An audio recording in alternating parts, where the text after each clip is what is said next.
I want to share with you some things that recently came to me through experiencing something very, very difficult, very, very challenging, very strenuous, very stressful, that has some ongoing effects without knowing where it's going to go, without knowing the direction, without knowing what's going to happen.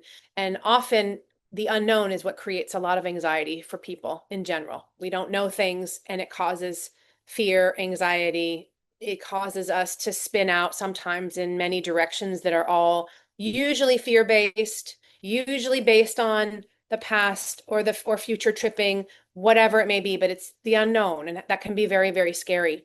But with this recent event, or an event that happened not so far off, that's been very challenging, and I mean, by the time I share this video, even I don't know how much change will have happened, even since creating this for you all. But it still holds true because we continue to experience in our lives events that are challenging and trying and perhaps shocking, or perhaps come out of seemingly nowhere, but they always come from somewhere.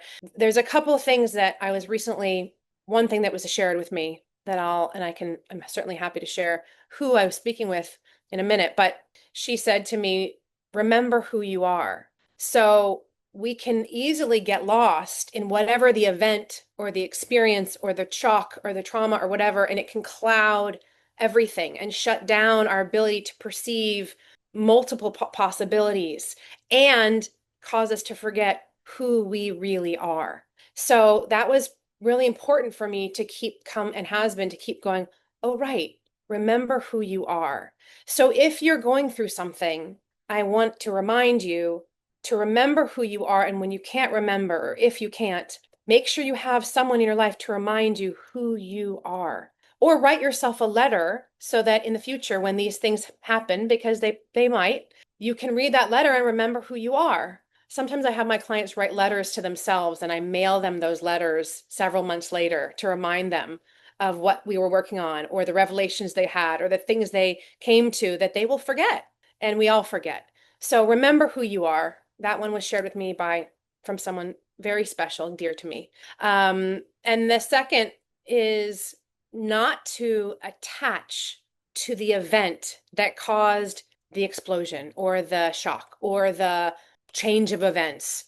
Don't attach to it, because once you attach, then you're shutting off again, blocking yourself from what is. And that event doesn't define anything moving forward. Anything else is possible. That event is just the event. That's it. But it's very easy to attach, obsess, rethink about it, obsess about it, whatever it is. But it's just one event in one time based on all kinds of factors, multiple factors usually. And it's easy to get attached. So the key is to remind yourself, don't attach to that, because we don't know yet what the future holds and what's possible, and what's even possible on a positive note from that event anyway. So I wanted to share those things with you. I feel like it's important for someone who's listening to hear this, or to remind yourselves of at all kinds of times. So these are important pieces, I think, that stand the test of time.